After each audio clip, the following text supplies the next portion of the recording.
Vriende, ons is die Here nog dankbaar dat ons uitgespaar is, dat ons 'n nuwe dag en 'n nuwe week en 'n nuwe maand in sy naam tegemoet kan gaan. En is die gebed van my hart dat die Here vir ons met wysheid sal bekragtig. Dit is heerlike lente en ons is dankbaar dat die winter verby is. Ek moet bely, ons het daarom nie 'n baie koue winter gehad nie, maar mag die Here ook lenteseisoen in ons geestelike lewe gee, waar ons dan ook in blydskap en in vreugde kan wandel en elke dag onsself sal toewy aan die Here, om te sê, Here, die Christelike lewe is 'n lewe van uitdagings, maar dit is ook 'n opwindende lewe. Dit is 'n goeie stryd. En ja, Here, die beloning is iets uit 'n ander wêreld. Die dag wanneer ons voor U gaan staan en die mooi so uit U mond kry. Here, hou ons getrou tot daardie groot en deurligte dag wanneer ons U sal sien soos U is. Nou vriende, ons het Vrydag so 'n bietjie gepraat oor die gedagte van die Here weet wie ek is en waardeur ek gaan. Ons het vers 10 met U hanteer, die hart ken sy eie verdriet en in sy blydskap kan ander hom nie meng nie. Nou vanmôre gaan ons net aangaan, want vers 12 en 13 leer vir ons ook kosbare waarhede, en daarom noem ek dit ook deel 2 van die Here weet wie ek is en waardeur ek gaan. Vers 12 sê, daar is 'n weg wat die mens reg lyk, maar die einde daarvan is weë van die dood. Vers 13 sê ook, onder gelag kan die hart pyn ly en die einde van so 'n blydskap is bekommernis. Nou vriende, in die verstaan van die woord is dit baie keer goed om net 'n ander vertaling ook te gaan naslaan, of dit nou 'n Engelse vertaling is, of dit 'n ander Afrikaanse vertaling is, maak nie saak nie, maar is goed om vertalings te vergelyk om so 'n bietjie 'n beter verstaan van die skrif te kry. Nou vers 12 in een van die vertalings wat ek nageslaan het, sê daar is 'n leefwyse wat vir 'n mens reg lyk, maar die uiteinde daarvan is die dood. En ag vriende, ons beleef dit in ons dag en tyd. U sien, daar is mense wat 'n leefwyse volg. Daar is mense wat dink hulle doen die regte goed. Daar is mense wat dink hulle glo die regte dinge. En die uiteinde van hulle lewe is dan die ewige dood, vir ewig verlore en vir ewig weg van die aangesig van die Here. U sien, hierdie woordjie pad is maar die gedagte van 'n leefwyse. Daar is mense wat hulle self toewy aan baie dinge, aan baie organisasies, aan baie dinge wat hulle reken hulle eendag die ewige lewe sal laat beerwe. En aan die einde van hulle lewe, vriende, kom hulle agter, dis maar net houthooi en stoppels. En dit beteken niks voor die Here nie, en hulle gaan God se ewigheid tegemoet. Ek dink so aan baie geloofsgroepe in ons tyd. Ons dink aan die moslems wat hulle geweldig toewy en geweldig eng is in hulle verhouding met Mohammed en dan met Allah, soos hulle hom noem. En die uiteinde van hulle weë gaan wees die weg van smarte, die weg van God se ewige hel. Ons dink aan kerke soos die Mormoonse kerk. Ons dink aan die Jehova Getuies. Ons dink aan soveel ander godsdienste, Boeddha en Hare Krishna. En vriende, so kan ons die een na die ander opnoem. Maar die vraag vanmôre wat ek vir jou wil vra, jy wat vanmôre miskien bely, jy's 'n kind van die Here, is jou leefwyse nie miskien 'n verloning van dit wat die woord sê, en die uiteinde van jou pad gaan verdriet wees en God se ewige verdoemenis nie? Wat probeer ek vir u sê, vriende? Daar is baie naamchristene vandag. Daar is baie mense wat sê, ek is ook 'n Christen, ek behoort ook aan die Here, maar hulle leefwyse, die pad wat hulle elke dag loop, die werke wat hulle doen, verloon hulle geloof. Onthou Jakobus sê, as jy geloof het, sal daar werke wees.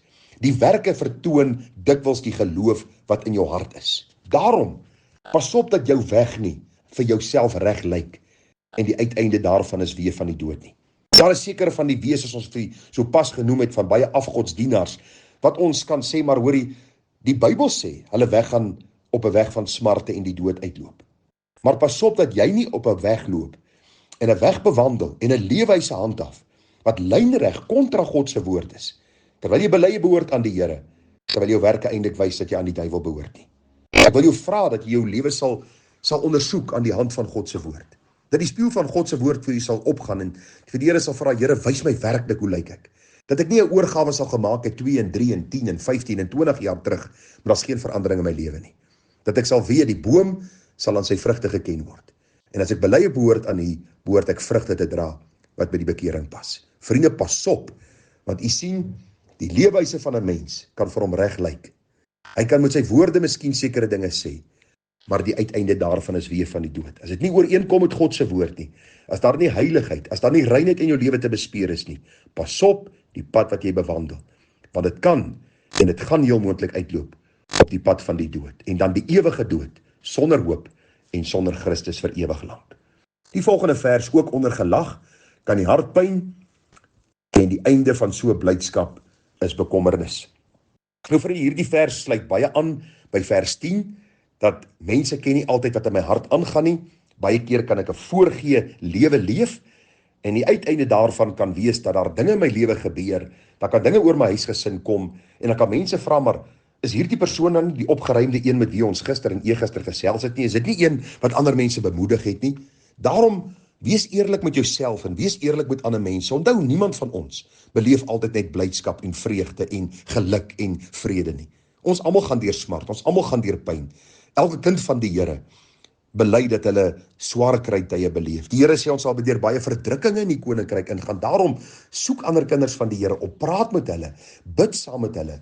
En ag vriende, besef, en ek het nou dag vir die gemeente gesê, 'n gemeente is maar niks anders as 'n hospitaal waar pasiënte behandel word nie. Ons behandeling is God se woord.